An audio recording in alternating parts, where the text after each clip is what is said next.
마태복음 2장 1절부터 보겠습니다. 마태복음 2장 1절. 헤롯 왕 때에 예수께서 유대 베들레헴에서 나심에 동방으로부터 박사들이 예루살렘에 이르러 말하되 유대인의 왕으로 나시니가 어디 계시냐? 우리가 동방에서 그의 별을 보고 그에게 경배하러 왔노라 하니 헤롯 왕과 온 예루살렘이 듣고 소동한지라. 왕이 모든 대제사장과 백성의 서기관들을 모아 그리스도가 어디서 나겠느냐 물으니 이르되 유대 베들레헴이오니 이는 선지자로 이렇게 기록된 바 또 유대 땅 베들레헴아 너는 유대 고을 중에서 가장 작지 아니하도다. 내게서 한 다스리는 자가 나와서 내 백성 이스라엘의 목자가 되리라 하였음이니라. 우리 이제 마태복음 2장으로 넘어가게 되면 우리 성경대로 그 출생하신 예수님을 소개할 때에 예수의 출생과 출애굽에 대한 사건으로 압축되어져 가지고 이제 소개가 되어집니다. 거기서 첫 번째 유다 베들레헴에서 출생한 예수님에 대한 소개예요. 그리고 2장 1절로 6절을 보시게 되면 베들레헴에서 출생한 성경적 근거가 이제 소개가 되어집니다. 우리 성탄절 때 주로 아마 주제를 잡게 되면 그냥 이 땅에 오셨던 예수님에 대한 여러 가지 이야기로 소개가 되어지기 때문에 그냥 성경을 읽고 성경의 문자적인 내용만 보게 되면 예수님이 오셨구나 이 정도 외에는 특별한 이야기를 우리가 살펴볼 수가 없습니다. 그렇기 때문에 우리가 1장서부터 4장까지를 중보자로 오신 그리스도라고 숨어져 있는 의미를 이제 잡아가지고 좀 설명을 해가고 있기 때문에 중보자의 삼직, 중보의 삼직으로 오신 그리스도를 증거하는 그런 맥락에서 본문을 또 우리가 살펴봐야 삼직, 마태가 특별히 그 삼직이라고 하는 관점을 가지고 예수 그때의 모든 재상 사역을 소개했다고 하는 내용을 확인할 수가 있습니다. 그렇기 때문에 지금 헤롯 왕 때에 이렇게 시작되어진 것은 지금 이 복음서에 있어서 매우 중요한 단서가 되어집니다. 이 단서는 우리 주전과 주후를 나눌 수 있는 그런 그 역사적인 근거에 대한 것도 결국은 헤롯 왕이라고 하는 그런 그 역사적 인물과 성경에서 게시되어진 예수님과의 출생 관계 이걸 가지고 이제 우리가 산출할 수밖에 없어요. 그래서 우리 이 복음서에서는 특별히 우리가 예수님이 언제 출생했느냐 이런 것들이 역사적인 관점으로 해가지고 소개하는 것은 그게 많은 그 부분을 하려 하지 않습니다. 그냥 단순하게 헤롯 왕 때에 우리 예수님이 이제 출생한 그런 그 이야기를 소개를 하는데 이 헤롯 왕 때라고 하는 그 헤롯이라고 하는 사람은 특별히 중요한 인물이기 때문에 주보에다가 그에 대해서 소개를 해드렸습니다. 그래서 먼저 에서의 후손인 이룸의 사람이라고 이렇게 되어져 있어요. 출신이 이룸의 우리 에서의 그런 후손입니다. 에서 야곱은 사랑하고 에서를 미워했다고 하는 우리 구약성경에서 이야기한 그런 그 내용대로 우리가 복음서를 이해를 하게 되면 예수님은 야곱의 후손으로 오신 분이에요. 그렇기 때문에 복 있는 분으로 소개가 되어지지만 이제 그 에서의 후손으로 온 에서는 하나님께 미워하시는 인물인데 예수님이 출생할 당시에 유대라고 하는 나라가 거짓 임금입니다. 이 이둠의 출신의 왕이 유대를 통치하고 있던 시절이에요. 그럼에도 불구하고 하나님의 말씀이 지금 이때는 없어가지고 어두웠던 시대이기 때문에 이둠의 사람이 왕이 됐던 로마 총독이 보내가지고 새로운 어떤 그 자기네들의 통치를 갖다 하던 이스라엘 백성들한테는 별로 관심이 없어요. 그냥 그런 사내들인이라고 하는 데에서 종교적인 어떤 안정을 얻고 그거에 의해서 교육을 받고 그냥 그걸 가지고 신앙생활을 갖다 하고 그러는데 하등 불편함이 없습니다. 이것이 마치 개구리가 뜨거운 물에 들어가면 벌쩍 뛰어가지고 도망을 가지만 찬물에 들어가가지고 서서히 온도를 올리게 되면 거기서 익어 죽을 때까지 견디는 이런 개구리의 모습과 똑같은 겁니다. 우리는 어떤 시대적 변화가 급격하게 오질 않아요. 우리 일생에 있어서 시대적 변화라고 하는 것은 조금씩 변화가 되어져 가기 때문에 그렇게 잘 모릅니다. 그래서 우리의 외모도 마찬가지죠. 외모도 매일 보는 사람들은 맨날 그냥 똑같은 외모라고 생각이 들거든요. 근데 오래간만에 이제 만나게 되어진 사람이 진짜의 우리 외모를 볼 수가 있어요. 그래서 어떤 사람은 충격적인 이야기를 하죠. 아이고 많이 늙으셨네요. 이런 이야기 들으면 그동안 못 듣던 이야기를 들으니까 화가 나는 거예요. 이 사람이 처음 인사가 이렇게 모질게 나오나 이렇게 생각이 들지만 그런데 오래간만에 보는 사람들은 변화를 알게 되어집니다. 그러나 매일같이 보는 사람들은 그냥 변화가 없어요. 왜? 그 사람 변화나 나의 변화나 다른 것이 없으니까. 이것이 역사 인식에 대해서 똑같다는 이야기입니다. 역사 인식의 이 어두운 특별히 문화 속에서 우리가 이런 역사의 변화를 읽어내지 못한다고 한다면 그날이 그날 아니겠어요? 그냥 그날이 그날인 거야. 그냥 하루 세 끼 먹고 그리고 주어진 그런 우리의 삶을 살고 그리고 열심히 일하고 또 돈 벌게 되어지면 그거 가지고 또 가족들 함께 행복한 삶을 추구하고 그 이상에 다른 게 뭐가 있나요? 그렇다고 무슨 우리가 책을 한 권 읽어가지고 벼랑간 이 나이에 변화가 일어나는 것도 아니잖아요. 젊은 시절이라고 한다면 10대에 우리가 그런 책을 읽어가면서 인생관이 바뀌고 그러기도 하지만 나이를 먹게 되어지게 되면 내가 쌓아온 세계가 있기 때문에 그렇게 변화가 안 됩니다. 쓸데없는 소리 한다고 그냥 치부해버리고 말지 내가 변하고자 하는 생각이 없기 때문에 우리 예수님이 오셨을 때 400년 동안이나 이 특별 계시가 없었던 시기거든요.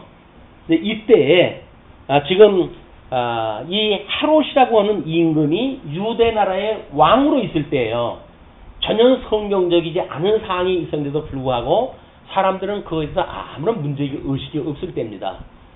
지금도 우리가 신앙생활을 하고 이렇게 하지만 우리 기독교가 어떤 변화를 일으켜왔고 지금은 어떤 기독교 문화라고 하는 그 민낯을 가지고 있는지에 대한 거는 우리가 깊이 들어와 있기 때문에 별로 볼 수가 없습니다.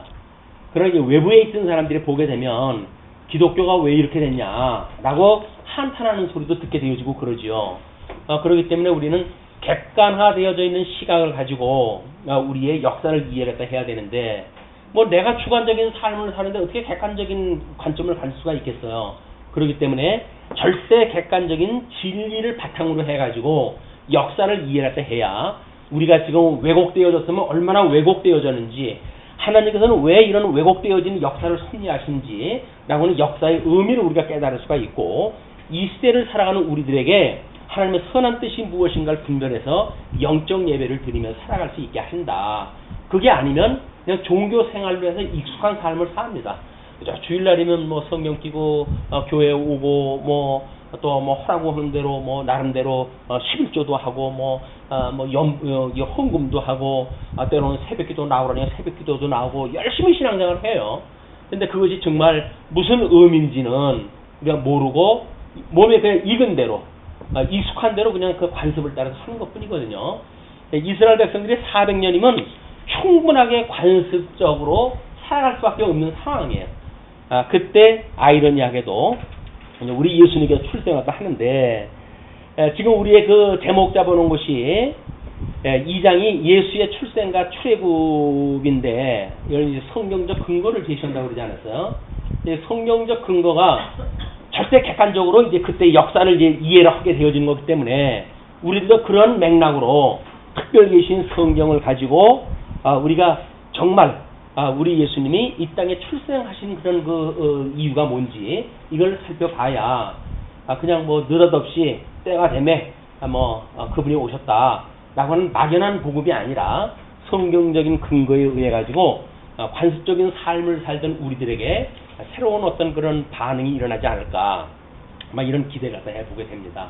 그래서 성경을 통해서 이루어지는 이런 역사야말로 절대 객관적인 시각을 가지고 역사를 이해하게 되어지고, 역사뿐만 아니라 우리의 삶도 우리가 이제 살펴볼 수가 있는 일이기 때문에 매우 중요한 관점의 그런 지점이라고 보여집니다. 자, 그러면 이제 그 유다 베들레헴에 출생하신 예수님의 소개를 했다 했을 때 베들레헴에서 출생한 성경적 근거를 제시를 갖다 한 거예요. 근데 거기에 미가서 5장 2절 말씀을 인용 그 성경 구절로 이야기를 갖다 했습니다. 우리가 신약 성경을 보게 되면 구약 성경에 성경을 인용한 그 내용들이 많아요. 그런데 구약 성경은 장절이 없을 때입니다. 장절이 없기 때문에 그 말씀을 인용을 한다고 했을 때에는 그 문장에 대한 문구에 대한 인용은 끝나는 게 아니에요.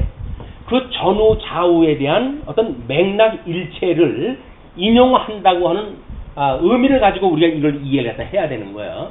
이걸 자칫 우리가 성구 한 절을 가지고 묵상을 한다든지 이런 개념으로 익숙해지는데, 그는 이 성경을 파편화시키는 이런 아주 매우 잘못되어져 있는 근거가 되어지기 싫습니다. 이때는 성경 그 절과 장으로 나뉘어져 있지 않던 시절이기 때문에 이분들이 무엇인가 한구 성경 구절을 제시했다는 이야기는 그 성경 구절이 가지고 있는 맥락을 소개한 거지 성경 구절 하나를 소개한 것이 아니다. 그래서 이제 시편, 특별히 이제 시편 같은 걸 소개할 적에는 첫 구절을 소개하게 되면 시편 첫 구절에서부터 끝 구절까지 전체 인용을 한 거예요. 예수님이 돌아가셨을 때 어찌하여 나를 버리셨나이까 이렇게 했을 때 그 한 구절을 가지고 성경을 해석을 하게 되면 예수님이 이런 말씀을 하시지 라고는 의심이 드는 거예요. 그러나 거기에 인용되어진 시편 구절을 보게 되면 그것이 어떠한 역사적 배경을 가지고 하나님의 섭리를 이해했고 시편 기자는 왜 그런 기도를 갖다 했는지에 대한 전체적인 문맥을 우리 이해할 수 있는 겁니다. 그렇기 때문에 이제 마태복음을 우리 공부해 가면서 성경적인 근거를 신약성경 기자들이 끊임없이 인용을 하거든요. 그럴 때 단순한 한 구절을 우리가 참고로 하시지 말고 그 구절이 중심으로 한 전후 좌우의 문맥을 우리가 이해했다 하는 것이 필요하다. 그러면 미가서 5장 2절 한 구절을 소개했다고 해가지고 구절만 보면 안 되지 않겠어요?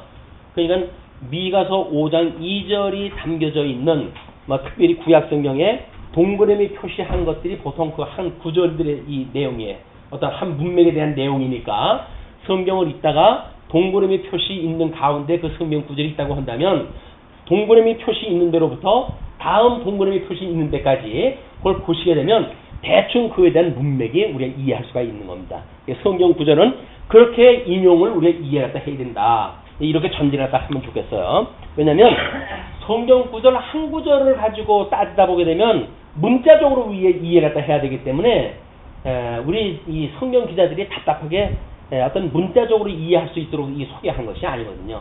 그 뜻, 의미 이런 것들을 소개한 거기 때문에 그런 맥락으로 보셔야 성경 구약 성경의 그 의미를 다 10분 우리가 이해할 수가 있게 되어지고, 또 우리 오실 예수님에 대해서 예표적으로 보여준 사건이니까 예표적으로 보여준 그 사건에 대하여 우리 예수님이 어떤 그 모형의 실체로 오셨는지에 대한 그걸 또 우리가 이해할 수 있단 말이에요. 그렇게 보시면 되겠어요.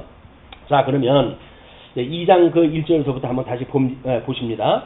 헤롯 왕 때에 예수께서 유대 베들레헴에서 나심에 동방으로부터 박사들이 예루살렘에 이르러 말하되, 시사하는 말이 있죠. 일단 역사적인 배경을 가지고 근거를 삼아가지고 증거를 딱 한다고 그랬으니까 예수님이 오셨을 때의 그 이야기입니다. 예수님이 오셨을 때 이때는 유대라고 하는 나라에, 그죠? 유대라고 하는 그 나라에 헤롯이라고 하는 임금, 이게 헤롯이라고 하는 사람은 지금 이두메 사람이라고 그랬어요. 이두메 사람은 우리 에돔의 후예이기 때문에 유대의 왕이 될 수 없는 사람입니다. 그렇기 때문에 이 헤롯은 로마 제국으로부터 이제 로마 제국에 의해 가지고 이 우리 유다 땅에 왕으로 해가지고 임명받은 사람이에요. 이때는 로마 제국이 63년경서부터 BC 63년경서부터 로마 제국이 되어져 가지고 결국 그 헤롯이라고 하는 이 왕을 임명을 갖다 해가지고 유대를 통치했다 할 때입니다. 물론 이때 유대의 영향도 마찬가지예요. 이 로마 제국으로부터 대제사장이라든지 이런 사람들은 이 로마 제국으로부터 대제사장직을 살 수가 있어가지고 이렇게 사가지고 대제사장으로서 할 때니까 이 대제사장도 거짓말, 헤롯이라고 하는 왕도 거짓말.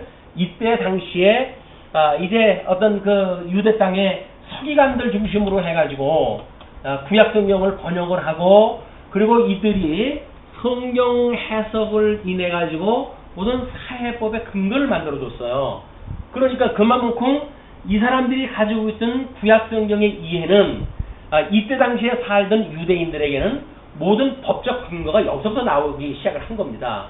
그러니까 하나님의 선한 뜻도 왜곡되어지고 대제사장도 왜곡되어지고 왕도 왜곡되어진 이걸 지짐이라고 이렇게 이야기를 하지 않았어요. 이때 당시에 우리 이제 이런 그 예수 그리스도의 지짐을 통해 가지고 증거를 다 하는데 예수님이 오셨을 당시에는 왕도 이 헤롯이라고 하는 이 왕도 거짓 왕으로 있을 때다. 그런 그 이야기예요.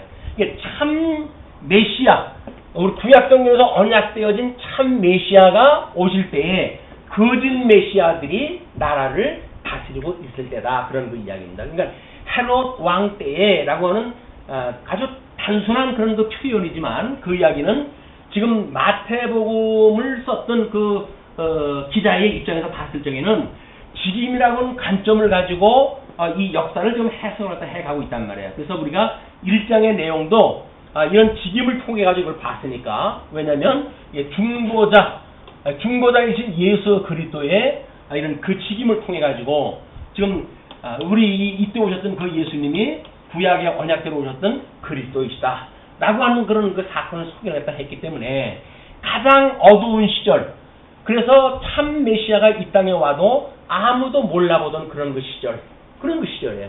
그러니까 지금도 마찬가지죠. 살아있는 하나님의 말씀이 선포되어짐에도 불구하고 세상은 별로 관심 없어요. 그리고 자기네들이 듣던 설교를 듣고 그냥 삶을 살아가요.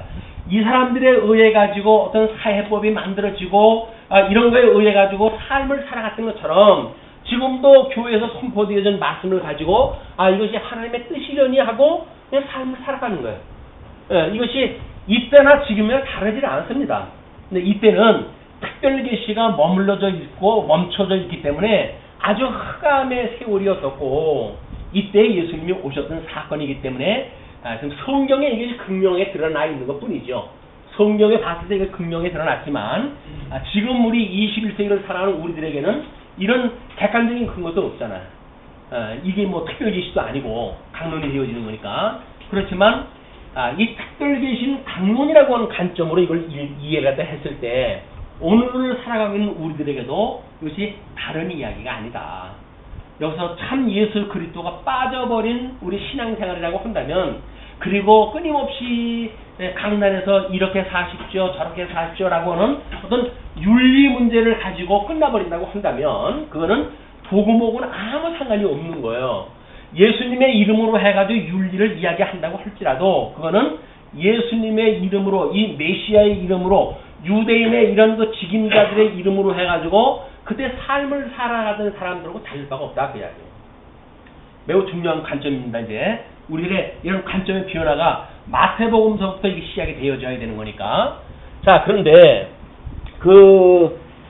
유대 베들레헴에서 나심에 동방으로부터 박사들이 예루살렘에 이르러 말하되, 동방이라고 하는 거는 이제 로마 지역은 지금 이제 서방 쪽이죠. 헬라 제국 이후에 이제 로마 제국이 등장을 했으니까.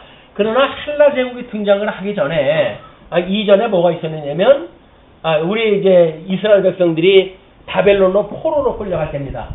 바벨론으로 이제 포로로 끌려가기 전에 이 북이스라엘 다윗에 의해 가지고 창건이 되어졌어요. 이 창건이 되어졌는데 그 위에 곧 이어서 분국이 시작되어지죠. 근데 이 분국되어진 것이 북쪽 이스라엘은 721년에 우리 주님 오시기 전 721년에 아수르에 의해 가지고 완전히 이 제국이 멸망하고 맙니다. 남쪽 유다는 586년에 바벨론의 포로로 끌려갔죠. 자, 이 바벨론의 포로로 끌려가고 이때를 중심으로 해가지고 보통 우리 선지서가 기록되어졌다고 이렇게 이야기를 했어요. 그러면 바벨론의 포로로 끌려갔을 때 이미 언약되어진 대로 메대가 등장을 하고 그 다음에 바사가 제국이 등장을 하고 헬라 제국이 등장을 하고 이렇게 해가지고 이제 디아도코이라고 하는 어떤 분국제도가 헬라 제국이 나뉘어진다. 이런 뒤에 예수님이 오신다고 다니엘서를 통해 가지고 우리가 이거 확인을 했단 말이에요. 우리 마태복음 처음 날 들어갈 때 이 다니엘서의 도표를 소개하다 해드렸잖아요. 그러니까 다니엘서의 이야기가 이때 헬라 제국이 끝나고 디아도코이가 오고 그리고 이제 이때 만들어진 유다의 우리 하스몬 왕국이라든지 뭐 이런 걸로 해가지고 하나님께서 회복해 주신다고 했던 이 나라가 바로 그 나라다라고 하는 걸로 백성들이 이해할 만큼의 통일을 이루었어요. 이 디아도코이 시대 이후에 하스몬 제국으로 해가지고 왕국으로 해가지고 통일 왕국을 이루고 있었어요. 그래서 저 다윗 때 차지했던 모든 땅덩어리를 다 차지하고 있었으니까 독립되어진 왕국으로 해가지고 완전히 주권도 이 통치권도 가지고 있을 때예요. 이렇게 되어졌으니까 이때야말로 다윗의 왕국의 회복이다. 이렇게 이때를 살아가는 사람들이 이해할 만큼의 통일 왕국의 시대였단 말이에요. 그러나 이제 후대에 들어가면서 갈등이 일어나기 시작을 합니다. 내분이 일어나고 그때 그 내분을 힘입어가지고 등장한 인물이 이제 헤롯이라고 하는 왕이에요. 그래서 헤롯 왕이 이 하스몬 제국의 뒤를 이어가지고 유다 왕으로 이제 등극을 하게 되어지는 거예요. 다만 로마 제국이 이때는 장악을 하고 있었기 때문에 헤롯이라고 하는 왕은 로마로부터 임명을 받게 되어졌다. 이제 그런 역사적 배경을 갖다 이해를 하실 때 이 헬라 제국이 있기 전까지 이때까지가 동방에 있던 나라들의 메대, 바사, 바벨론 이 제국이 이스라엘의 동쪽에 있던 그런 그 나라들이니까 우리 이스라엘 백성들이 다시 이제 와가지고 이 바벨론의 포로로 끌려갔다가 70년 만에 돌아오잖아. 그 느헤미야, 에스라, 느헤미야, 에스더서에 보게 되면 이들이 어떻게 성전이 회복되어졌고 예루살렘 성곽이 회복되어졌는지에 대한 내용들이 소개가 된다고 그렇게 이야기를 했어요. 그러면 그렇게 되어져 있던 이제 그런 그 시절에 누가 과연 이들을 돌아와가지고 그 일을 하게 했는가? 그것이 바사왕 초대왕이라고 했어요.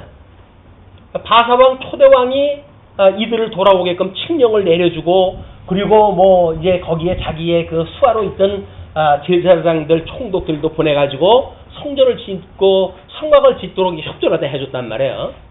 그런데 지금 이제 동방이라고 그랬으니까 이제 대체적으로 크게 해가지고는 바벨론 지역으로 보여지죠. 그러나 이 정치적으로 보게 되면 바벨론 제국 이후에 메대 제국이 등장을 했고 바사 제국이 등장을 했기 때문에 아마 이 바사 제국의 고레스라고 하는 임금이 이 바벨론 제국 바벨론 성을 무너뜨리고 거기에 초대왕으로 등장했다 했을 때 다니엘이 고레스에 대한 오래전에 이미 이사야서 이제 이때 이사야서가 등장했다 했을 때 이때인데 이때의 고레스의 예언이 나와요. 그 이사야서에 그거를 우리 고레스라고 하는 사람한테 이제 알려줬지 않습니까? 당신이 왕이 되어진 거는 당신 스스로 왕이 되어진 것이 아니라 지금 이때 뭐 이때면은 거의 뭐 한 300, 400여 년 뭐 이때 이 450년이니까 당신이 나기 전 300년 전에 이미 이사야라고 하는 선지자를 통해서 내가 섬기는 여호와 하나님께서 당신이 바사 제국의 첫째 왕이 되어진다고 예언이 되어져 있다. 이렇게 이야기를 해가지고 바사 제국의 그 고레스 이 다니엘을 아주 중요한 그 일꾼으로 이제 거기서 이제 사용이 되어지는 거예요. 네, 거기에 용어가 박사라고 하는 용어입니다. 이제 다니엘이 사용됐던 그 용어가 같은 술객이니 뭐 이런 걸로 다른 성경은 다 설명이 되어지지만 이런 역사적인 배경으로 봤을 때 다니엘을 박사라고 이렇게 칭호를 갖다가 표현을 갖다 할 정도의 어떤 그때 당시 다니엘이 가지고 있던 신분이에요. 이런 그 신분을 가지고 있었고 이렇게 뭐 몇백 년 전부터 이미 자기 이름이 나올 거 예언도 되어졌고 그렇기 때문에 이때 주로 천문학이 발전을 갖다 하고 이 천문학뿐만 아니라 이 점성술이 활발하게 이제 일어났던 시기란 말이에요. 이게 이때로부터 예수님이 오실 때까지니까 아마 이때의 모든 문화가 나름대로 이런 것이 그냥 나머져 있었고 예수님이 출생할 때 이런 점성술을 연구하는 사람들의 입장에서 봤을 때 이런 현상이 그 사람들한테 보인 거야 지금. 그러니까 우리는 이제 이런 그 문제를 우리는 기독교는 우리 이 천상의 사역을 지금 이 지상에 하나님께서 이루어지게 하는 거 아니에요? 하나님의 뜻이 하늘에서와 같이 땅에서 이루어지게 하여 주세요 라고 하는 그런 그 이야기는 이 땅의 거는 천상에서 이루어진 걸 계시로 보여주는 세계란 말이에요. 이 지상에라고 하는 것이 우리가 해 아래라고 이렇게 이야기를 했어요. 해 아래. 그럼 점성술이라고 하는 거는 별을 보고 점을 치는 거니까 해 아래의 그런 어떤 학문이겠죠. 우리 동양에서도 음양오행설이라고 하는 거는 전부 그걸 가지고 이야기를 하는 겁니다. 백도와 황도 그리고 이 별자리의 12궁에 대한 변화 이런 걸 가지고 음양오행이라고 하는 걸 가지고 뭐 건강서부터 모든 우리의 식사문화, 의료문화, 주거문화 이것이 아닌 것이 없어요. 그러니까 우리 이시조선이 뭐 이기론이라든지 하는 그런 거는 철저하게 이런 동양학으로부터 기본되어져 있는 철학들입니다. 이것이 우리 정치 철학에까지 이게 반영이 되어진 거예요. 다른 사람을 쓸 적에 저 사람이 나하고 궁합이 맞냐 안 맞냐 뭐 저 사람이 모반을 일으킬 어떤 그 징조가 있느냐 없느냐 이런 걸 전부 점을 쳐가지고 했단 말이에요. 정치를 갖다 뽑아가지고 이런 것들이 고대 시대에 이렇게 유행했고 이런 것이 실질적으로 삶에 영향을 미쳤던 거예요. 성경이 어떻게 그런 걸 가지고 근거를 삼고 그런 얘기가 나오느냐 이렇게 이야기를 하지만 있었던 사실이란 말이에요. 이 거짓 지도자들이 있었던 것처럼 이런 거짓 학문도 그냥 있었던 거예요. 근데 거짓 학문이라고 해도 허무맹랑하냐? 안 그런 거예요. 이때 그냥 이런 별자리를 보고 점을 치는 사람들에 의해 가지고 이 사람들이 이렇게 하나도 안 맞는다고 하면 이런 게 연구가 안 되죠. 뭐가 맞아 돌아가는 것이 있으니까 계승 발전되어져 오는 거 아니겠습니까? 이런 그 문화를 가지고 지금 동방에서 박사가 왔다. 이런 개념을 이해를 하셔야 돼요. 자, 그러면 그 이제 그들이 예루살렘에 이르러 말하되 유대인의 왕으로 나신 이가 어디 계시냐? 이거 웬일이에요? 이 유대인의 왕을 여기서 찾는 거예요. 지금 왕을. 이때는 헤롯 임금이 왕으로 있을 때 아닙니까? 근데 이 헤롯이라고 하는 임금은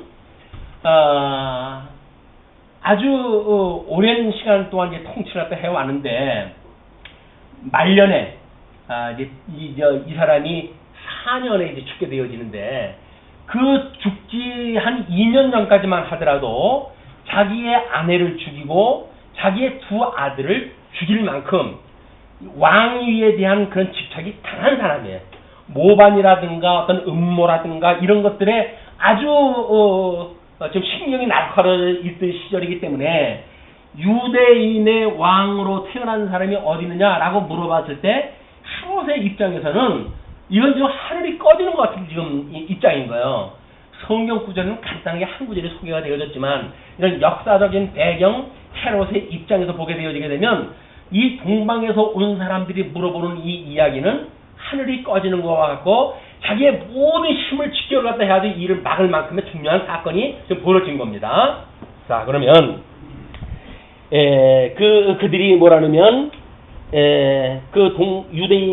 유대인의 왕으로 나신 게 어디에 계시냐? 이미 출생한 거죠. 우리가 동방에서 그의 별을 보고 그에게 경배하러 왔노라 하니 거기에 유대인의 별을 자기네들의 그런 배웠던 학문의 체계를 놓고 봤을 때 이거는 유대인의 어떤 큰 지도자의 변화가 있구나 이걸 이제 본 거예요. 우리나라도 그런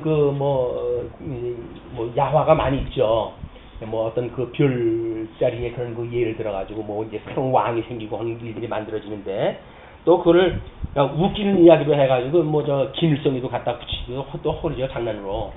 예, 그런 것이 그냥 통속적으로 있던 이야기이기 때문에 그렇습니다. 그렇게 경배하러 왔노라 하니 헤롯 왕과 온 예루살렘이 듣고 소동한지라 이제 문제가 심각해졌어요. 헤롯 임금과 그죠? 유대의 온 사람들과 함께 지금 소동이 일어난 거예요. 유대인의 왕, 이 유대인들이라고 한다면 적어도 대망 이 어떤 메시아 대망 사상이 팽배했다고 그러지 않았어요.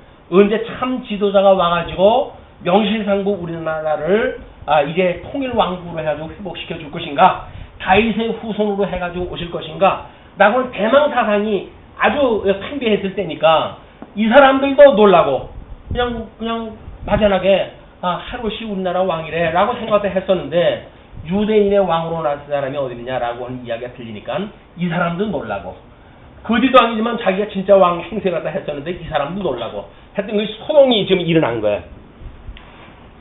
성경에서 여러 가지 설명할 수 있으니까 아주 간단하게 설명이 되어졌지만 그러면서 왕이 모든 대제사장과 백성의 서기관들을 모아 이 사람들을 모은 거예요 지금. 이 사람들 다 모았어요. 근데 이 사람들은 대부분 바리새파 사람들이에요. 이 바리새파 사람들이고 이 사람들은 사두개파 사람들이에요. 이 사두개파라고 한다면 신헬라적 이런 그 문화를 추구하는 사람들이고 이 사람들은 보수적인 그런 그 사람들로 유대의 그런 문화를 이제 추구하는 사람들이기 때문에 성향이 아주 달라요. 성향이 아주 다른 사람인데 헤롯이 두 사람들 다 모아요. 왜냐하면 요거는 신학적으로 해가지고 무슨 의미가 있겠느냐, 요거는 정치적으로 했던 의미가 무엇이 있겠느냐 라고 하는 걸 종합적으로 자기가 확인하기 위해서는 두 사람들을 다 불러야 되는 거예요. 이제 이 사람들은 뭐 사내들인이라고 하는 그걸로 있었으니까 지도자인 자기네들을 불렀다 이런 생각이 들지 모르겠지만 지김이라고 하는 이런 관점으로 마태가 이 사건을 보았을 적에는 이미 이런 관점으로 보기 시작을 한 거예요. 그래가지고 이제 다 모아가지고 이 사람이 묻는 게 누구라고 묻습니까? 분명히 그 동방에서 왔던 박사들은 뭐라고 물어봤죠? 유대인의 왕이 어디 있느냐 이렇게 말했는데 이 헤롯은 그리스도가 어디 있느냐 이렇게 묻습니다. 그리스도가 어디 있느냐. 이 그리스도를 유대인의 왕을 그리스도로 헤롯은 이해를 한 거예요. 그래가지고 이들은 뭐 그리스도에 대한 거를 그렇게 반대하는 입장이니까 이 반대하는 입장에서의 그리스도를 이야기를 하고 이 사람들은 성경에 의하면 이 사람들이 온다고 이야기를 했으니까 이래가지고 관심 있는 이런 그 문제 가지고 유대인의 왕이 어디냐 물어보지를 아니하고 그리스도가 어디에서 태어났냐라고 걸 묻는 거예요. 그걸 물으니까 이르되 유대 베들레헴이오니 유대 베들레헴이라고 그러는 거예요. 그런데 이때의 사람들은 구약 성경을 너무나 잘 알고 있는 사람들은 아닙니까? 그러니까 미가서에서 언약되어진 이 미가서에서 언약되어진 내용들도 이 사람들은 빠삭하게 알고 있는 사람들이에요. 이 알고 있는 사람들에게 미가서 5장 2절 말씀을 그냥 인용한 말씀으로 소개를 했다 한 거지. 이 사람들이 성경을 우리처럼 모르기 때문에 거기에 미가서 5장인지는 무슨 말인데 해가지고 일일이 찾아보고 알 사람들이 아니란 말이에요. 이 사람들은 이미 메시아가 오게 되면 베들레헴에 태어난다는 걸 다 알았어요. 그래서 성경 구도 밑에다가 제가 그걸 소개해서 해드린 겁니다. 베들레헴 출생의 문제를 미가서 5장 2절로 이야기를 했지만 그것이 선민의 회복에 대한 예언이 미가서가 너희들이 지금 포로로 끌려가지만 선민들은 하나님께 다시 회복해 주시오 라고 하는 것을 언약한 내용들이에요. 예언한 내용이에요. 그러니까 미가서 5장 2절뿐만 아니라 미가서 전체 내용이 회복에 대한 이야기니까 그 회복에 대한 이야기가 역사적으로 해가지고는 이런 맥락으로 이해가 되어졌죠. 그러나 실체적으로 해가지고는 예수 그리스도로 인한 참 회복에 대한 걸로 성취되어진 사건이란 말이에요.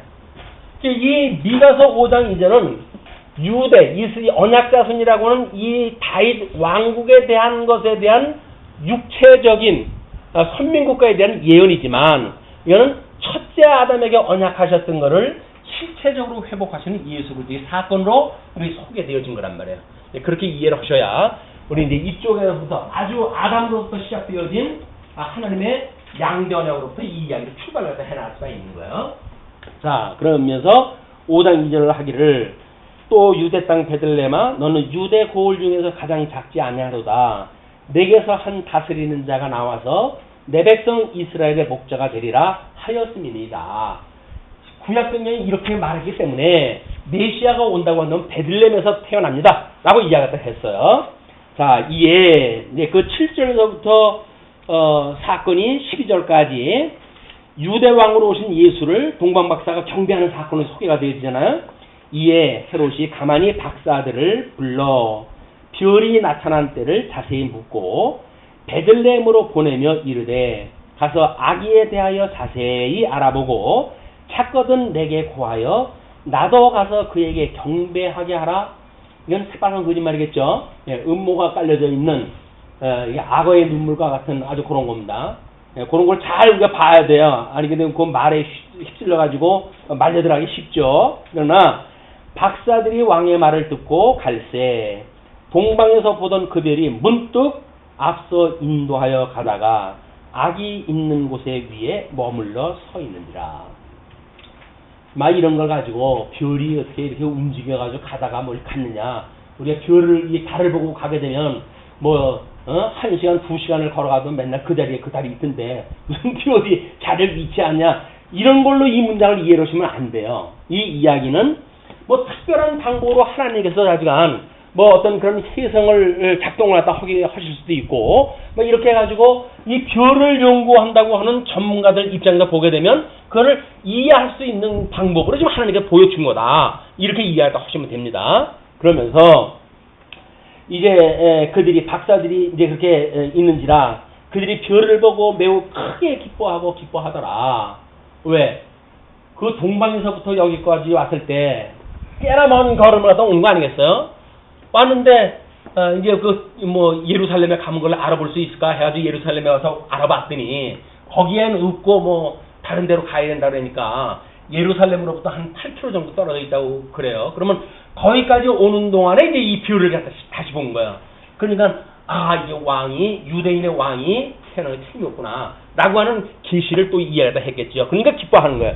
그냥 학문적 성취, 자기네들의 이런 어떤 계획에 의한 그런 성취 이런 게 다 포함되어져 있는 개념으로 이해를 하시면 되겠죠. 그러면서 그들이 이제 11절에 집에 들어가 아기와 그의 어머니 마리아가 함께 있는 것을 보고 엎드려 아기께 경배하고 보배의 합을 열어 황금과 유황과 몰약을 예물로 드리니라. 뭐 이제 이런 거 문제 때문에 보배합을 열었더니 드려야 될 그 선물이 3가지가 나왔잖아요. 그래서 동방 박사는 3명이라고 하는 교회의 전통이 만들어지기 시작한 거예요. 그래서 성탄절날 여기에 동방 박사 낙타 타고 오는 동방 박사를 그리면 3명을 그리기 시작한 거지 이 성경구절이 왜곡되어지고 그러는 거예요. 그러나 보배합 하나에서 꺼낸 것이 지금 3가지예요. 그 보배합은 한 사람 거에 치렀겠죠. 그러나 박사들이라고 하는 걸로 봐서는 복수는 틀림이 없어요. 그러니까 복수이면 틀림이 없지만 3명이라고 하는 근거는 없어요. 그래서 어떤 사람은 완전 수인 12명 정도 해야 되지 않느냐 뭐 이렇게 이제 제시하는 사람도 있고 그런데 인원수가 중요한 것이 아니에요. 지금 이 사람들이 가지고 온 이런 별자리 이런 역사적 배경, 문화적인 배경, 학문적 배경 이런 걸 통해 가지고 지금 헤롯이 거짓왕으로 있었을 때에 메시아를 예언했던 것을 이해했다고 하는 것이 매우 중요한 사건이고 이분들이 가져왔던 것이 지금 황금과 황금 그 다음에 유황, 몰약 이 3가지예요. 그래서 나름대로 이제 성경 그 연구자들이 보니까 오리겐이라고 하는 사람도 이걸 봤을 때 황금이라고 하는 건 왕에 대한 그런 거를 이들이 보고 한 것이 아닌가. 그 다음에 이 유황이라고 하는 거는 이건 향료거든요. 그냥 이런 걸 보고 이거는 아마 신성에 대한, 예수 그리스도의 신성에 대한 거를 증거하기 위한 선물이 아니겠느냐, 이렇게 보기도 하고, 이거는 예수 그리스도의 죽으심에 대한, 왜냐면 이 몰약이라고 하는 거는 방부제 역할을 하는 거거든요. 그냥 이런 거를 갖다가 이제 준 것이 아니겠느냐, 이렇게 이야기를 했어요. 이제 오리겐이라고 하는 아주 유명한 신학자입니다. 그런데 칼빈은 아마 그건 아닌 것 같다. 이건 왕에 대한 건 맞는 것 같고, 이 유황도 아마 예수 그리스도의 죽으심에 대한 것이 아닐까, 이런 걸 이야기했다 했고, 근데 몰약은 예수 그리스도의 이제 사체에 대해서 이거를 사용했던 그런 것이 아니었을까, 이런 용도로 해가지고 선물을 갖다 이해를 했어요. 왜냐면 마태복음에밖에 없는 선물에 대한 것이, 지금 우리는 마태복음을 이 중보자로 오셨던 이 직임을 통해 가지고 예수를 그리스도로 증거하는 것이니까 이 직임하고 상관없는 선물이 아닐 거란 말이에요. 라고 봤을 때 이 대제사장 제사직을 감당하는 거는 우리 이 몰약을 통해 가지고 이거를 우리 예수 그리스도의 제사직을 이야기할 수가 있겠죠. 왕직을 갖다 이야기할 때는 맞아요. 이제 황금, 이 황금이라고 하는 걸 가지고 우리는 예수 그리스도의 왕직에 대한 이걸 예표하는 선물로 우리가 볼 수가 있는 거예요. 그러나 이제 이 서기관들이 이야기했던 이 사람은 거짓 선지자들이니까 이 유황이라고 하는 것이 어떤 향이라고 하는 걸로 보았을 때 우리 예수 그리스도의 향기를 이야기를 하고 그러잖아요. 그냥 복음을 말할 수 있는 사람들이, 서기관들이 그 이야기를 해야 되니까 이 선지직에 대한 이런 거를 지금 하나님께서 이런 그 유황이라고 하는 걸 가지고 이거를 주신 것이 아닌가. 그래서 삼직이라고 하는 거를 맥락으로 봤을 때는 이렇게 이해할 수 있는 거예요. 그러나 이게 삼직으로 보는 역사는 없어요, 지금까지. 그냥 칼빈이 봤을 적에도 그냥 막연하게 왕이냐 또는 죽으심이냐 또는 예수 그리스도의 죽으시고 사체에 대한 그 부활에 대한 그걸 갖다 이야기하는 거냐 라고 하는 걸로 보았지, 직임 중심으로 해서 이걸 본 것이 없는데, 우리는 중보자로 오셨던 직임자로 이걸 보니까 이런 유형으로 보인다. 그래서 이것이 어떻다 성경이 말을 갖다 안 하니까 굳이 이래야 된다라고 하는 이유는 없어요. 다만 마태가 왜 이 세 가지의 선물을 언급을 갖다 했을까, 또 이분들은 왜 이런 예수님의 출생에 대하여 이 세 가지의 선물을 가지고 왔을까, 이런 걸 우리가 추론을 갖다 해볼 수가 있다, 그 이야기입니다. 우리 선물을 사람한테 한다는 이야기는 보통 우리들한테 많은 그 고민을 갖다가 하게 만드는 일이 아니에요. 그분의 적성이라든가 그때의 상황이라든가 이런 걸 다 고려해가지고 선물을 갖다 해야 되기 때문에 선물이 그렇게 쉽지 않습니다. 그러니까 이분들이 세 가지의 선물을 갖다 했을 적에는 분명히 그리스도에 대한 어떤 예표를 갖다 할 수 있는 이런 선물일 것이다 라고 하는 것이 가장 합리적으로 우리 성경 추론할 수 있는 이런 그 세 가지로 우리가 이야기를 할 수가 있습니다. 자, 내 자랑하는 것 같으니까 지나가고 이제 그렇게 해서 그렇게 했을 때 예물로 드렸어요. 근데 그들은 꿈에 헤로데게로 돌아가지 말라, 이 12절서부터의 그 내용, 12절까지 헤로데게로 돌아가지 말라 지시함을 받아 이땐 꿈을 통해 가지고 이 사람들을 주었어요. 꿈에 대한 건 이건 해몽에 대한 거 아니에요? 이것도 마찬가지고 하나님께서 특별 계시를 주실 때에는 나름대로 사용하셨던 이런 그 계시의 방식들이에요, 이게. 그러니까 이것이 예수님이 오셔가지고 성경이 완성이 되어졌기 때문에 지금은 이건 우리가 믿으면 안 되지만, 예수님이 오시기 전에 특별한 방식으로 하나님께서 예언을 하실 때에는 이런 방식으로 예언을 하셨다. 이때 꿈하고 지금 우리가 꾸는 꿈하고는 같은 꿈이 아니에요. 이때는 하나님께 철저하게 무엇인가를 계시를 목적으로 하는 것이고, 지금은 우리들에게 이제는 난 죽어서 없고 예수 안에 내가 살기 때문에 우리가 어떤 삶을 살 것이냐라고 하는 걸 우리 성경이 안 가르쳐줘요. 왜? 너는 나하고 한 몸인데 나를 믿고 살아가면 되지, 네가 앞길이 뭐가 될까 네가 뭐 중요해, 그 이야기 아니에요. 내가 살아있으면 모를까, 예수 안에 죽었다고 한다면 더 이상 우리 앞길에 대한 건 궁금한 것이 없어요. 영생을 얻은 우리들이 앞에 무슨 일이 일어날 게 뭐가 궁금하겠어요. 이거는 예수님 오시고 신약성경이 완성된 이유는 다 우리가 이걸 계시로 이해할 수 없는 내용들이다. 그렇다고 해서 지금 꿈이 없냐? 아니죠. 여전히 꿈을 꿔요, 우리는. 그거는 그냥 개꿈일 수가 있고, 또는 우리가 예지몽이라고 해가지고 뭐 미리 아는 어떤 그런 은사가 있어가지고 미리 그걸 아는 사람이 있을 수는 있겠죠. 그러나 그거는 신앙하고는 아무 상관이 없는 거다. 이렇게 이해하시면 됩니다. 자, 그러면서 그들이 떠난 뒤에 13절로부터 33절까지 애굽으로 피난가 나사렛으로 이주가 소개가 되어지는데, 그들이 떠난 후에 주의 사자가 요셉에게 현몽하여 이르되 헤롯이 아기를 찾아 죽이려 하니 일어나 아기와 그의 어머니를 데리고 애굽으로 피하여 내가 내게 이르기까지 거기 있으라 하시니, 내용이 조금 이제 좀 복잡하지만 이 누가복음에 의할 것 같으면 난지 8일 만에 예루살렘 성전에 가가지고 규례를 행하게 되어져요. 근데 이 사건하고 역사적으로 이걸 매칠시키게 되면 지금 이 사건은 예루살렘 예배 드리러 갔던 사건이 다 끝나고입니다. 할례를 받았던 8일 만에 할례를 받았던 사건이 끝나고예요. 그런 걸로 이제 이해를 하셔야 돼요.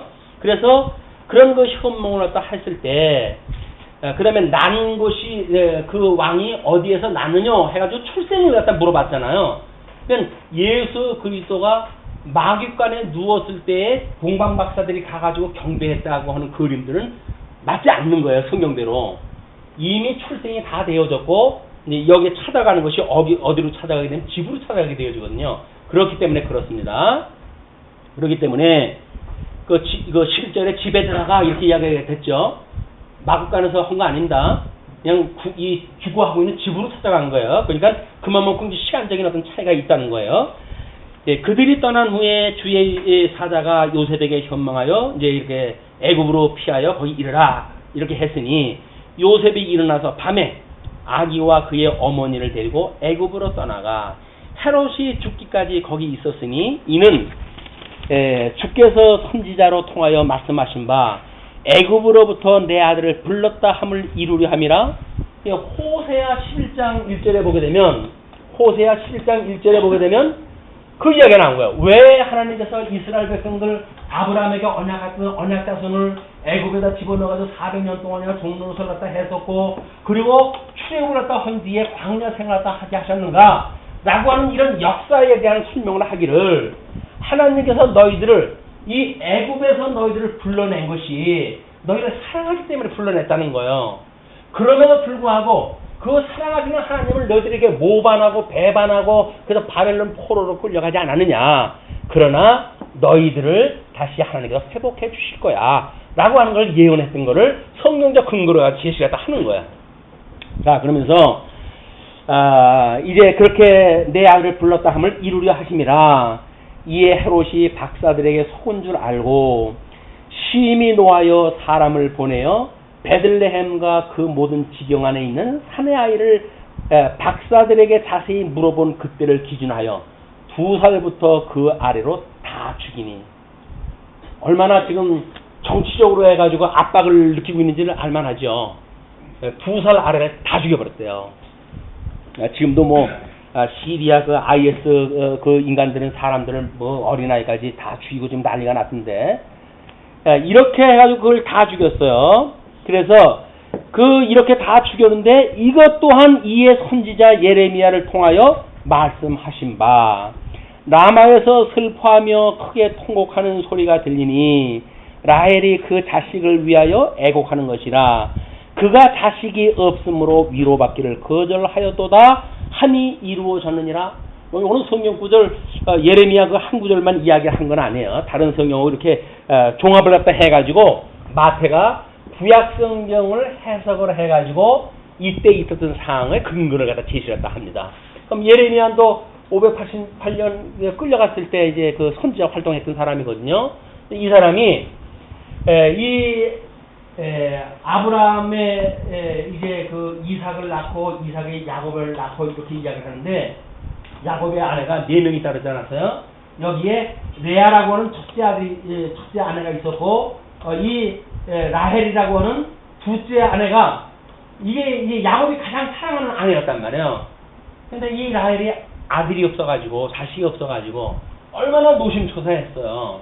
그래서 이 남편이 야, 내가 있는데 왜 자식 걱정을 하냐? 너는 내가 있으니까 염려하지 마라. 그런데도 불구하고 그 신앙에 무슨 위로가 되느냐? 이 껍데기들도 다 자식 새끼 낳고 그러는데 나만 없어가지고 이게 무슨 꼴이냐 해가지고 자기의 몸종을 갖다 이제 넣어가지고 뭐 아들도 없고 별별 수다 쓰잖아요. 그리고 나중에 이제 그 요셉과 베냐민이라고 하는 두 아들을 이제 얻게 되어집니다. 이렇게 했는데 베냐민을 낳을 때 이 사람이 죽어요. 그래가지고 여기서 이야기하는 그 지역에 장사를 지내게 되어지는 거야. 그런데 그 지역이 이 바벨론의 포로로 끌려갔을 때 1차적으로 집결지예요. 여기가 집결지. 나의 무덤이 있는 곳이 이거 집결지이기 때문에 아이들이 다 죽는 그런 그 상황을 바벨론 백성들이 포로로 끌려갔을 때 얼마나 파란만장한 일이겠어요. 그 남아있는 사람들은 울고 물고 뭐 그랬을 것이고, 포로로 끌려가는 사람들 뒤를 돌아다보면서 얼마나 이제 이 울부짖고 그랬겠습니까? 그런 역사적인 배경과, 그 다음에 라헬이 이 아들이 없어가지고 그랬던 그 비극의 역사와 이거를 언약자손이라고 하는 그 맥락으로 믹서를 갖다 한 거예요. 그래가지고 지금 이 라마에 있었던 사건을 근거로 제시를 한 겁니다. 그러니까 그렇게 거절하여도함이 이루어졌느니라 라고 하는 이야기를 한 거예요. 그러면서 19절로 23절 예언대로 나사렛으로 귀함을 또 소개합니다. 자, 헤롯이 죽은 후에 금방 죽었어요. 네, 2년 이 사건이 있고 2년 만에 죽어버렸어요. 그러니까 예수님이 출생한 사건을 보통 BC 6년을 갖다 이야기를 합니다. BC 6년경. 왜냐면 BC 4년에 헤롯이 죽은 걸로 보아가지고는 이 1년의 사건이 있으려고 한다면 그래서 1년 내지 2년은 있지 않았을까. 그래서 예수님의 출생을 6년으로 보는 거예요.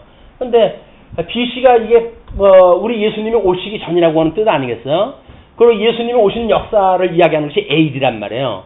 그냥 이것이 어떤 1년이 됐든 0년이 됐든 이렇게 이제 지원이 돼야 되는데 후대에 그 달력을 만들면서 이걸 갖다 이제 계산하다 하는 사람이 착오가 일어났어요. 착오가 일어나서 4년이라고 하는 착오가 일어나니까 예수님 출생하고 상관없이 지금 우리는 기원 전 기원으로 나누는 겁니다. 그러나 이 오류가 있는 거예요. 이제 그 기원을 나누는 그 근거는 오류가 있어요. 그러나 모든 세계가 이걸 다 쓰고 있으니까 오류가 있는 거 알고 쓰는 데는 문제가 없잖아요. 그래서 역사를 이해하는 데 아무 문제가 없는 겁니다. 그래서 이거를 하나님가 왜 그렇게 오류가 나게 했는지 이것도 신비한 어떤 그런 그 의미가 있을 거라고 보여지는데, 어쨌거나 그래서 이제 그 헤롯이 죽은 후에 주의 사자가 애굽에서 요셉에게 현몽하여 이르되 일어나 아기와 그의 어머니를 데리고 이스라엘 땅으로 가라. 아기의 목숨을 찾던 자들이 죽었느니라 하시니라. 찾던 자들, 이제 그 첫째 헤롯 대왕이 죽었잖아요. 헤롯 뒤에 죽었던 나타난 임금이 지금 그 22절에 아칼라오라고 하는 그 첫째 아들에게 이 북쪽 그 유대 땅 있는 지역을 이제 나눠주게 되어집니다. 분봉왕으로 해가지고. 그래서 그 아칼라오한테 유다 사마리아의 그 땅을 이제 다스리도록 주어졌는데, 그 헤롯 대왕하고 성격이 비슷해요. 얼마나 학정을 갖다 베푸는지 몰라요. 끝내 그가 로마 제국의 미움을 받아가지고 왕직이 쫓겨나버려요. 그리고 그래서 이제 그 왕직 대신에 총독제도가 들어선 거예요. 예루살렘 지역에 총독제도가 등장을 되어가지고 본디오 빌라도에게 고난을 받으사 해서 이방인 손에 넘겨져야 될 그런 역사적 배경을 하나님께서 다 이렇게 하신 거다. 다 준비가 되어져 있는 거예요. 그래서 본디오 빌라도라고는 총독제도가 만들어졌다. 그리고 분봉왕 제도가 그쪽에는 없어요. 나머지 두 지역에는 분봉왕이 이제 승리를 해가지만. 자, 그러면서 이런 걸 설명을 하면 조금 길게 했으면 좋겠지만 역사 설명이 아니니까. 그래서 요셉이 일어나 아기와 그의 어머니를 데리고 이스라엘 땅으로 들어가니라. 그러나 아칼라오가 그의 아버지 헤롯을 이어 유대의 임금됨을 듣고 거기로 가기를 무서워하더니, 그때 뭐 수많은 사람들을 죽이고 그랬어요. 이제 자기 아버지 뒤를 이어가지고 우리 김정은이가 사람들 막 죽이고 그러는 거 왜 그래요? 자기 어떤 그 지금 그 전통성에 대한 걸 강조하기 위해 가지고 사람들을 막 죽이고 공포정치를 해가는 거예요. 마찬가지로 이때도 이렇게 자기 아버지 선왕을 따라가지고 사람들을 죽이고 하는 공포의 그런 그 시대가 왔었는데 뭐 어린아이를 죽인 것이 수도 없다고 합니다. 예, 그의 아버지 헤롯을 이어가지고 유대 임금됨을 듣고 거기로 가기를 무서워하더니 이 소문을 다 듣잖아요. 애굽에서 지금 뭐 유대로부터 그 애굽의 이스라엘 백성들이 거주하던 지역까지 보통 한 180km 정도가 떨어졌다고 그러는데 그때는 유대의 광복을 기다리고 있었던 사람들이 거기서 아주 촌을 이루고 유대인 촌을 이루고 살았을 정도로 다수가 있었다고 그럽니다. 회당도 있고 그래가지고 신앙생활을 나름대로 그렇게 해가고 있던 사람들이기 때문에 거기에서 그냥 살면 좋겠는데 또 하나님께서 가라는 거 이쪽으로. 근데 들리는 소문을 듣자니 갔다가 이거 큰 변 나겠는데 해가지고 지금 공포를 느끼고 있는 겁니다. 그러면서 임금됨을 듣고 거기로 가기를 무서워하더니 꿈에 지시하심을 받아 갈릴리 지방으로 떠나가 나사렛이라는 동네에 가서 사니 이는 선지자로 하신 말씀에 나사렛 사람이라 칭하리라 하심을 이루려 함이로라. 이렇게 되는데 다른 거는 성경 인용 구절이 성경 연구자들이 보니까 전부 뽑을 수가 있잖아요. 근데 나사렛 사람이라 칭하리라 하심이라고 하는 어떤 적시한 내용이 없어요. 성경 구절에. 그러니까 어떤 사람은 나사렛이라고 하는 사람이 줄기라고 하는 뜻을 가지고 있으니까 다윗의 줄기로부터 뭐 이렇게 해가지고 나사렛에서 태어난다 해서 주부에다 성경 구절을 소개 갖다 해드렸죠. 그것이 뭘로 소개 갖다 해드렸나요? 그 나사렛 사건을 이사야서 11장 1절 말씀을 소개해드렸죠. 그걸 근거로 제시하는 거야. 그럼 어떤 사람은 아니다. 뭐 그렇게 뭐 해석을 하는 건 너무 지나치다. 나시린이라고 하는 그런 어원이 같은 걸로 비슷한 걸로 보아서 나시린이라고 하는 뜻을 가졌을 것이다. 이렇게 이야기를 해요. 근데 여기서 이야기하는 선지자로 하신 말씀이라고 하는 선지자가 단수가 아니에요. 그런 걸로 보아가지고는 어떤 한 명을 적시한 사건이 아니다. 그는 선지자들이 나사렛이라고 하는 그런 동네가 천시를 받듯이 이제 자기의 고국에서 이 복음을 증거하는 선지자들이 얼마나 천시를 당할 것인지에 대한 것을 지금 이야기한 거기 때문에 나사렛의 그런 출신이다 라고 하면 천한 천시 받을 걸 이미 예표하는 거다.